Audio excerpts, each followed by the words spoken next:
our Book Sandwich Den spring series. This lunchtime book review program is sponsored and supported by the Friends of the Library. I am a friend of the library and on their board, so I'm constantly promoting the group. If you're not a member, please consider joining. It's a way of showing support for the library and its programs. Financial obligation is minimal, but it does help to keep these various programs going. I'm Frances McNulty. Most of you probably know me. Today's presenter is Shirley Puleo. She will review the title, Genius of Place, The Life of Frederick Olmsted, authored by Justin Martin.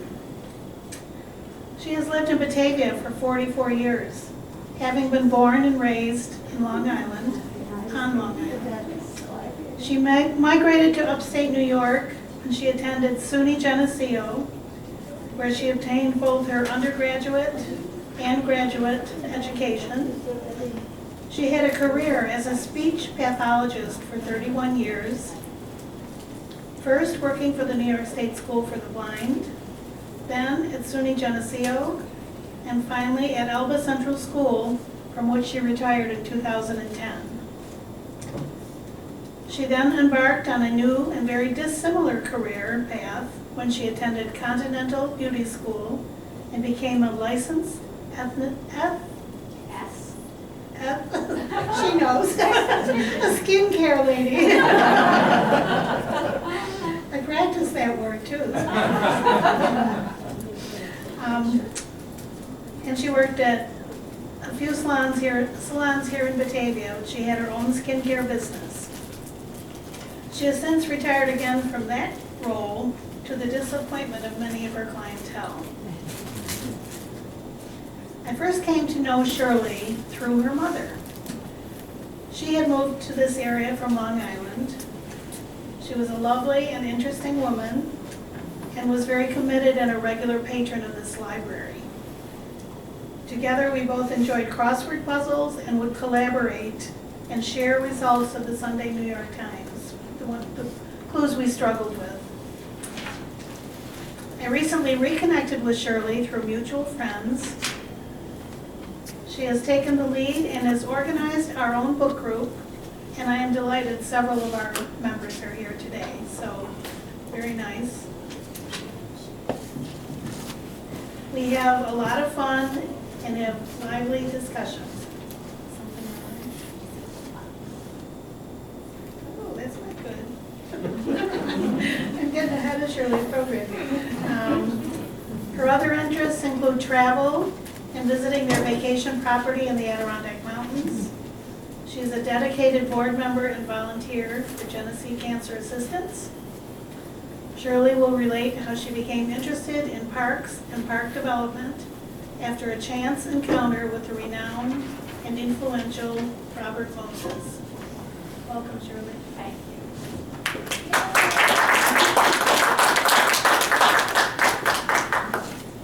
Thank you, Frances, and thank you all for coming.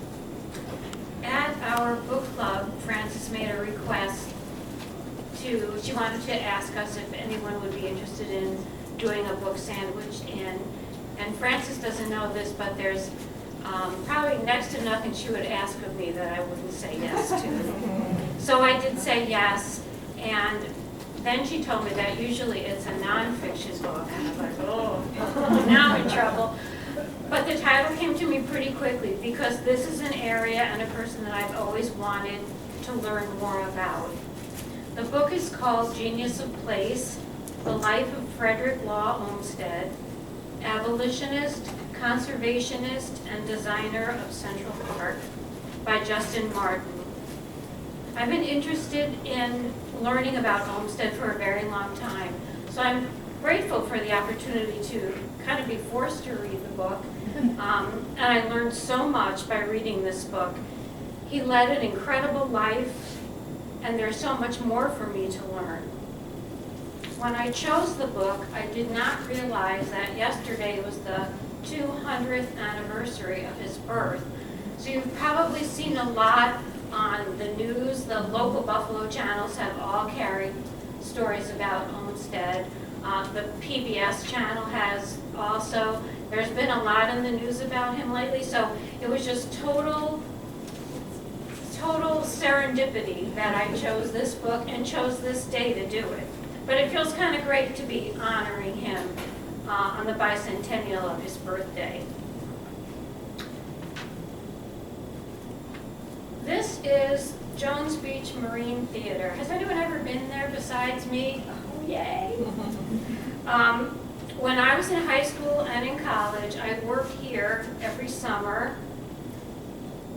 Guy Lombardo would produce a Broadway-style show, and the show would be performed on the stage area, and people sat in the grandstands.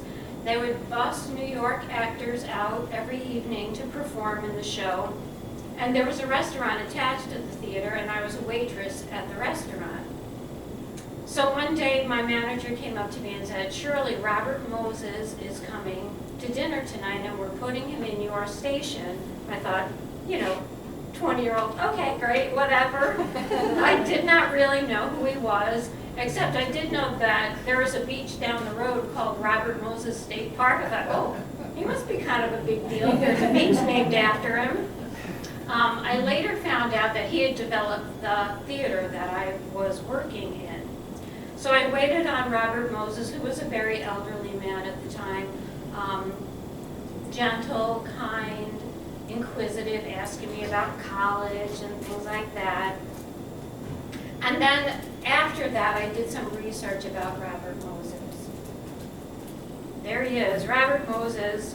He led the construction of the World's Fair that was in New York City in 1964. Did anyone go to that? Oh my gosh, life-changing experience, am I right? Really? Small world everywhere. What? It's a small world everywhere. Yeah. And that was the first time that was ever performed, was at the fair. Really, when I look back on my life and remember my time going to the World's Fair, it was really, really a highlight for me. So Robert Moses, here he is in front of the fair. He was, at the time, the New York City Parks Commissioner and chairman of the Long Island State Park Commission. He was responsible for creating the suburbs of Long Island. He's really a latter-day Frederick Law Olmsted. Meeting Robert Moses piqued my interest in park planning and urban development. And if times were different, it would definitely have been something I would have pursued as a career. When I was in school, pretty much all of the women that I knew either became educators or nurses, and I became an educator. In my next life, urban planning and park development, I think, would be a really cool thing to pursue. I also read The Devil in the White City by Eric Larson, which has the setting as the World's Columbian Exhibition in Chicago in the 1890s. It's about murders that went on during that time.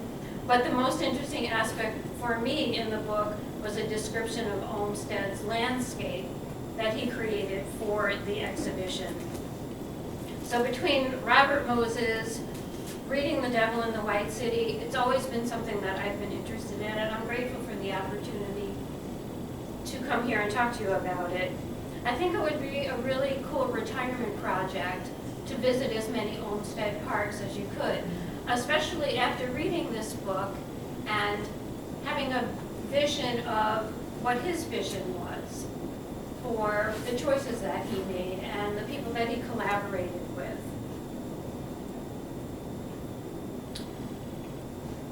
The book, Genius of Place, The Life of Frederick Law Olmsted, is a very thorough biography of the life and work of Frederick Law Olmsted, set against the backdrop of a developing nation. This was the 1800s, and a lot was going on. The book is not only about his parks, but a lot about him as a person. He was born 200 years ago on April 26, 1822, to a wealthy family in Connecticut. He was a late bloomer in all aspects of his life. He floundered educationally. He did not go to college. He floundered somewhat socially with a lot of failed romantic relationships. And he floundered vocationally. He did a lot of things before he landed on landscape architecture. He was often bailed out by his wealthy father. He had a younger brother, John, in contrast to Frederick, who attended Yale. He studied to be a doctor, and he married. Before Olmsted became a landscape architect, he was a sailor. He sailed to China in 1843, found the work to be very hard. He was ill during the voyage. There was bad weather. But he was a keen observer with insatiable curiosity about the Chinese culture. Next, he decided he would try to be a farmer. He called it a scientific farmer. He learned farming methods from George Geddes near Camillus, New York. Geddes was involved in community and overseeing road development and ensuring that farming trade routes would be open, and that was something that Olmsted observed and learned about. He set up a farm in Connecticut and then on Staten Island. He took a walking tour of England with his brother John and some friends, and they visited the first public park in Great Britain. And Olmsted came away very impressed that people of all classes were mingling in a city park. And that's going to be a theme that you'll hear throughout my talk about Olmsted's life. He was a journalist. He traveled through the South in 1852 to write a first-hand report on slavery. He found the South and slavery to be very inefficient, and he was horrified by how slaves were treated. He became a lifelong abolitionist. He was the co-owner of a publishing house. Olmsted wrote and published a book called A Journey in the Seaboard Slave States, which was his anti-slavery tome. He was a director of the United States Sanitary Commission during the Civil War. They provided medical and nutritional supplies to the soldiers, and they eventually became the Red Cross. And he also ran an unsuccessful mining company in Northern California, where he was introduced to Yosemite. Throughout his life, he used the skills and observations he made during his early careers to influence his landscape designs. His early careers planted seeds for what was to later become his career as a landscape architect. He had a chance encounter in 1857 with a man named Charles Eliot, who was a friend of a friend, and told Olmsted that he was a board member on a project to create a large green space in New York City named Central Park. They named Central Park because it was in the center of the city. The board was seeking to hire a superintendent for the project, and he encouraged Olmsted to apply. Between 1800 and 1850, New York City's population increased fivefold to 500,000 residents due to primarily famine in Ireland and revolution in Germany. As the city grew, green space shrank. There became a sense of urgency about preserving green space for people in the city. Andrew Jackson Downing was the editor of a journal called The Horticulturalist, and he said that all great cities had great parks. London had Hyde Park, Paris had the Tuileries Garden, and if New York City was to one day be considered a great city, it should have a great park. This man, Downing, was an obvious choice to become the superintendent of the construction at Central Park, but he drowned in the Hudson River trying to save a friend, and by default, really, Olmsted was hired. So I think it's really interesting that a chance encounter and then a tragedy were what led Olmsted to his career, really. Olmsted was hired along with the English-trained architect Calvert Vaux. They became lifelong collaborators, although their relationship at times could be contentious. For me, one of the most interesting aspects of the book are the descriptions of how each park was designed and the thinking behind the horticulture and hardscape decisions. I initially thought Central Park was already a green space in the middle of New York, but it was actually full of homes and businesses that had to be demolished. Some of his Central Park decisions included, has anyone been to Central Park? Yeah. Lots of people, that's awesome. And side note, when I was growing up, Central Park was a really dangerous place. People did not go to Central Park in like the 70s. So it's so nice that it's been revived and is a safe place now. So Olmsted created diagonal walkways to get people into the heart of the park quickly. He did not want formal European-style park grounds because Olmsted felt that the common person is in the best sense the true owner of the park. He decided to sink the roads so vehicles wouldn't obstruct anyone's view of the park. He wanted a design that would hold up for posterity. During the 1800s, the countryside was considered the source of the soul's replenishment, and Olmsted created a rural landscape in the middle of a teeming city. This is an Olmsted quote. "It is one great purpose of the park to supply to the hundreds of thousands of tired workers who have an opportunity to spend their summers in the country a specimen of God's handiwork that shall be to them inexpensively what a month or two in the White Mountains or Adirondack Mountains is at great cost to those in easier circumstances." He felt passionately that parks should be available to everyone. Olmsted was a reformer, an abolitionist, our nation's really first environmentalist, a preservationist, and a futurist who planned for growing cities. This is the Ramble in Central Park. Olmsted considered this his greatest work in Central Park. It's a wild garden, densely planted with crossing pathways. You can get lost in the Ramble, and a man-made little waterfall. After reading this book, I want to go back and go on a treasure hunt to find all the surprises that we now know are in the park. This is the dairy. It was designed by Vox. It's a place where children could go and get a free glass of milk warm from the cow. This was before pasteurization, and New York City had many unscrupulous people selling tainted milk. After the creation of Central Park, the Civil War ensued. And as I said earlier, Olmsted was a director of the U.S. Sanitary Commission, which was a precursor to the Red Cross. His job was to mobilize many staff members and supplies, skills he needed in his landscape architect career. After the Civil War, he took his family to California, which was a very arduous journey back then, to run the Mariposa Mining Company, which was unsuccessful. But during his time out west, he visited Yosemite, and that convinced him of the importance of preserving and protecting public landscapes for all to enjoy. He said Yosemite should be held, guarded, and managed for the free use of the whole body of the people forever. Excuse me. This became the mission of the National Park System.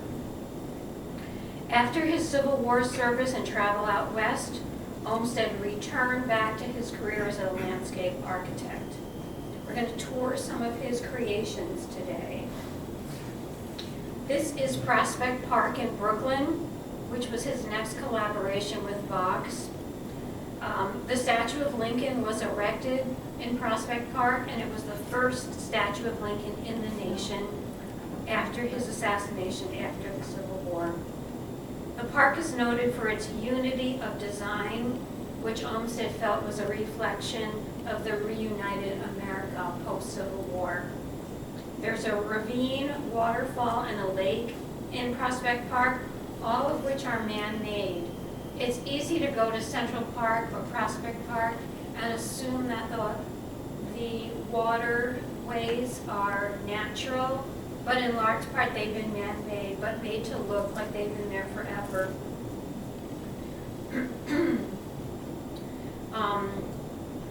Olmsted wanted Prospect Park to be a small-scale Yosemite, and he ordered hundreds of trees to be moved to comply with his design. If a tree wasn't in the right place, Olmsted had it moved. This bridge is another example of Vaux's architecture. It's rustic, rough-hewn, and nestled into the plantings. Olmsted's life was marked by a lot of personal sadness and tragedies also. His brother died of tuberculosis. He actually married his brother's widow. He lost 2 children. He had many tragedies in his life, which was pretty typical of the life of someone in the 1800s. He also got involved in city planning.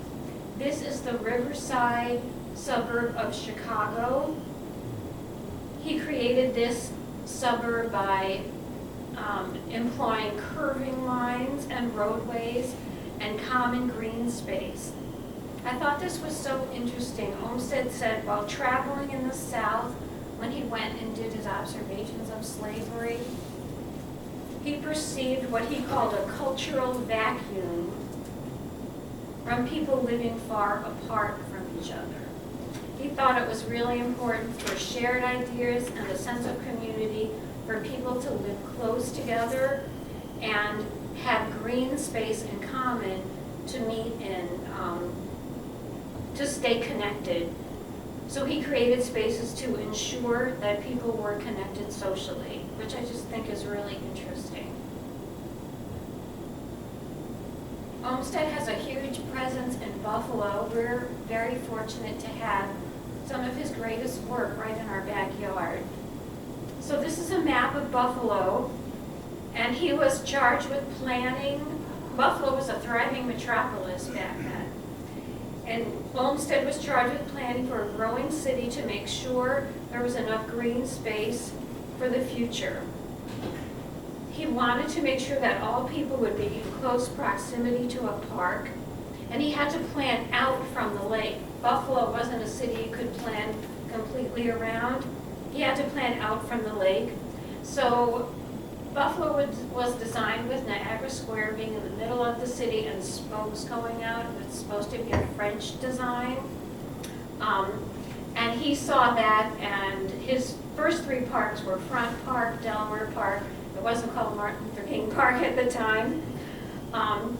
But he designed the 3 parks with broad roadways and parkways connecting them. It was actually, Buffalo is the world's first park system with parks and connecting parkways. Delaware Park is one of his gems. Delaware Park was designed for passive pursuits such as strolling and sitting. That's a man-made lake. Soft trees were planted around it. It was supposed to create like a dream-like atmosphere. Here's something I never knew about or had ever seen. Olmsted did the design for the Capitol grounds, and again he used that spoke design that was in Buffalo. But he created this summer house, which is a resting place for weary people coming off the mall. It was built into the side of Capitol Hill and designed by Olmsted. You can see the Capitol in the background. After Buffalo, Boston decided they wanted a network of parks also, and it's been called the Emerald Necklace. In Boston, Olmsted designed new parks and joined them together with parks he had previously designed, including a wetland preserve and an arboretum, and he integrated them into a single park system. This is Back Bay Fens in Boston. It started out as a swamp filled with waste, And Olmsted recognized it as a salt marsh and dredged it and recreated it by planting salt-tolerant plants. And I had to look this up, but a fen, F-E-N, is a low and marshy or frequently flooded area of land. And that's where the name Fenway Park comes from. This is Harvard's Arnold Arboretum. Olmsted had hundreds of trees planted along this elegant road in the exact order prescribed by a scientific classification system. An arboretum is actually a tree museum, which is something I didn't know either. This is Franklin Park, and interestingly, Olmsted included more sports fields with overlooks because Americans were becoming more active. Olmsted adapted his parks to meet changing lifestyles.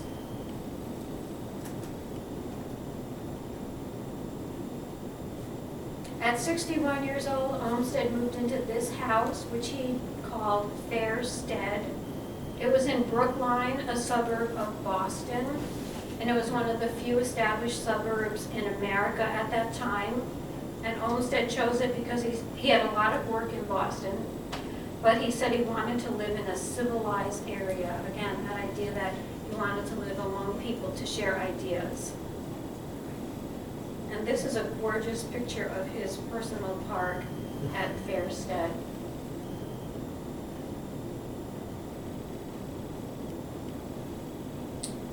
In the 19th century, the #1 tourist destination in America was Niagara Falls.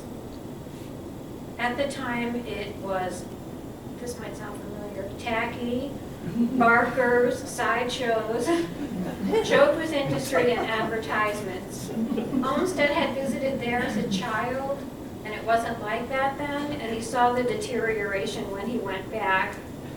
And he created the very controversial plan to tear down factories for scenic preservation. And this is the first time that that had happened in America. This was the first national campaign of preservation. It was called the Free Niagara Movement, and it required New York State to buy back all of the land surrounding the rapids, Three Sisters Island and Goat Island. And this looks like an uninspired picture, but I chose this on purpose because this is a place that my husband and I love to go to, Three Sisters Island. It's completely natural, and it just gives you a little window on the rapids without being able to see the gigantic window of Niagara Falls. It's just a really special place.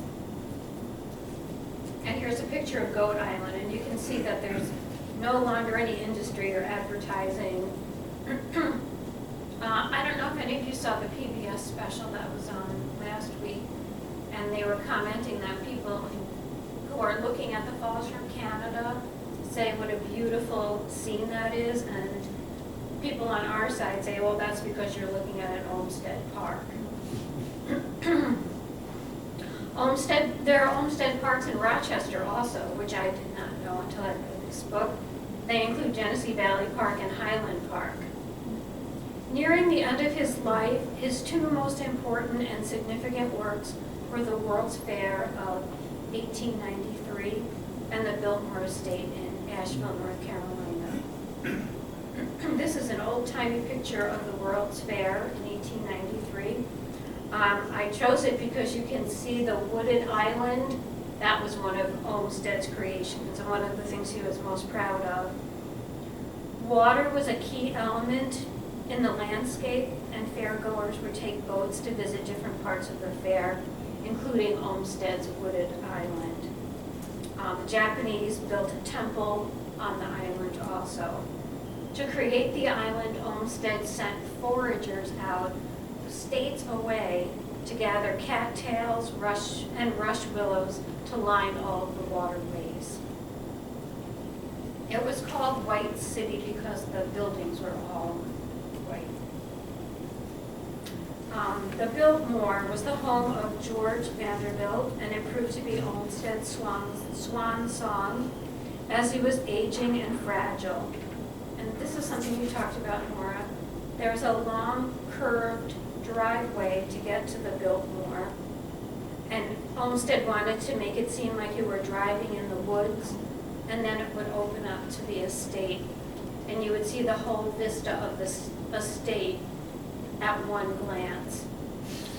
Olmsted was vistas were very important to Olmsted.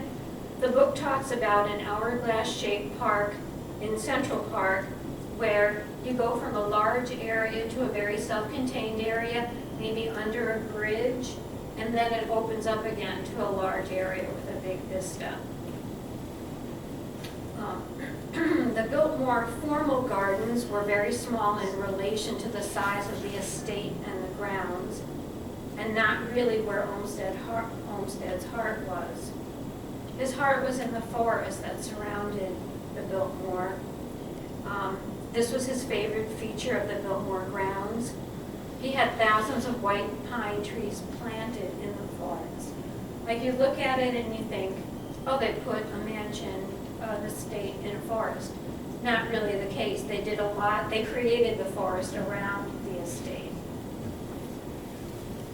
This is a famous painting, and it's at the Biltmore, that John Singer Sargent did of Frederick Law Olmsted. He completed it at the Biltmore, and Olmsted was actually too fragile to stand for the amount of time he needed to complete the painting. And his son stood in his place. At the time, Olmsted was suffering from either dementia or Alzheimer's. They didn't know at the time. He died at the age of 81 in the McLean Asylum, an asylum with grounds that he actually had designed.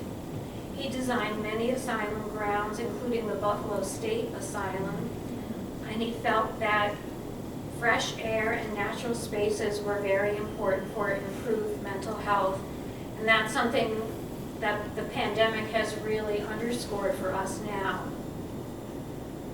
Okay, now I have a short video. I didn't show you a lot of pictures of Central Park because I wanted to share this little video with you.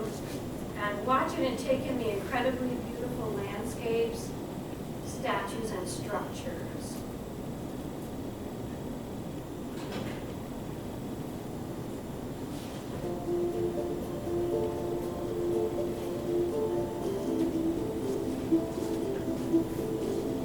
New York's Central Park is a network of meadows, gardens, and lakes which spans more than 50 city blocks.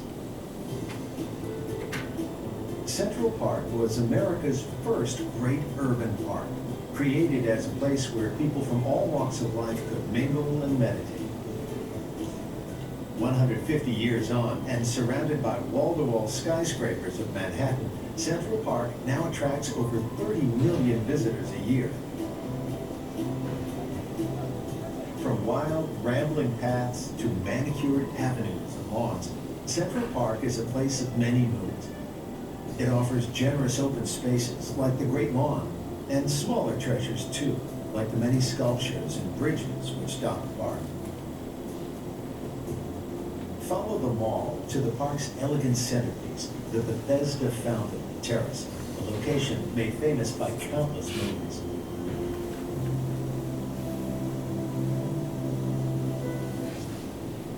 Nearby at the Low Boathouse, hire a boat and take a romantic row around the lake, or rent a remote-control sailboat and cruise the conservatory waters with New York's model boat enthusiasts. Rising over the woodlands, Belvedere Castle offers great views of the park. While right next door is the Shakespeare Garden, where many of the plants and flowers from the playwright's works spring to life. Join Beatles fans in the Strawberry Fields Memorial Garden, which celebrates the life of one of New York's most famous residents, John Lennon.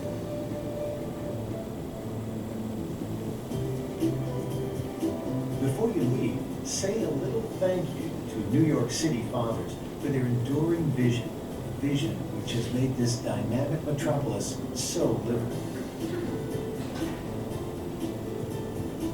Central Park, a place where New Yorkers and visitors alike can breathe and simply be.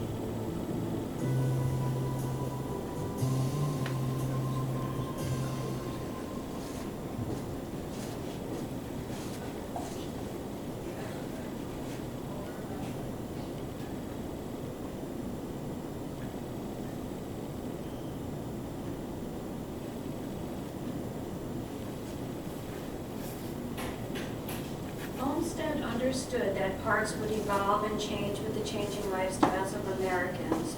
He felt that a park was a living thing, but one of his greatest fears was that his parks would deteriorate.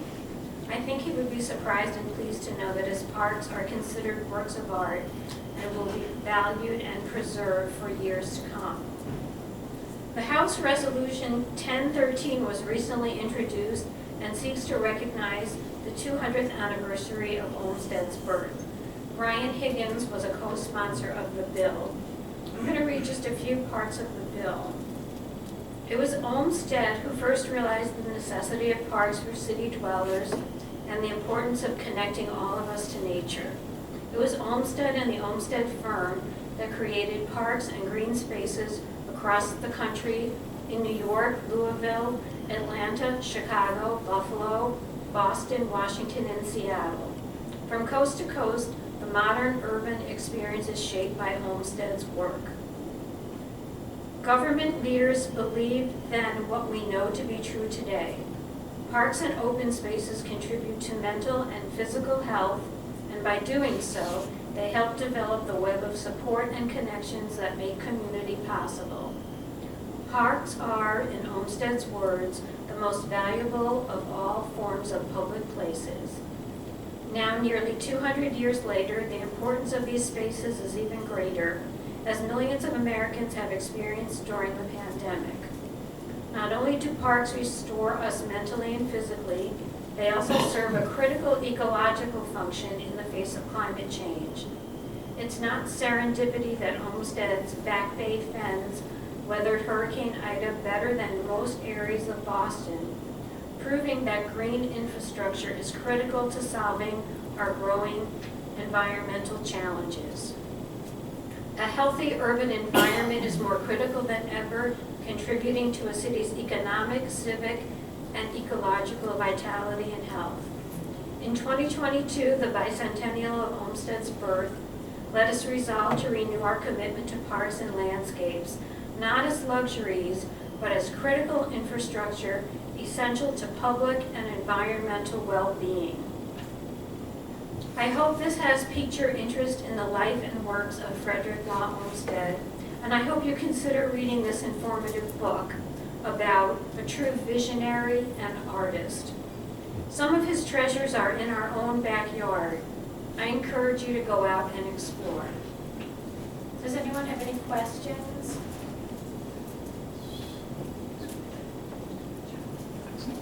Okay.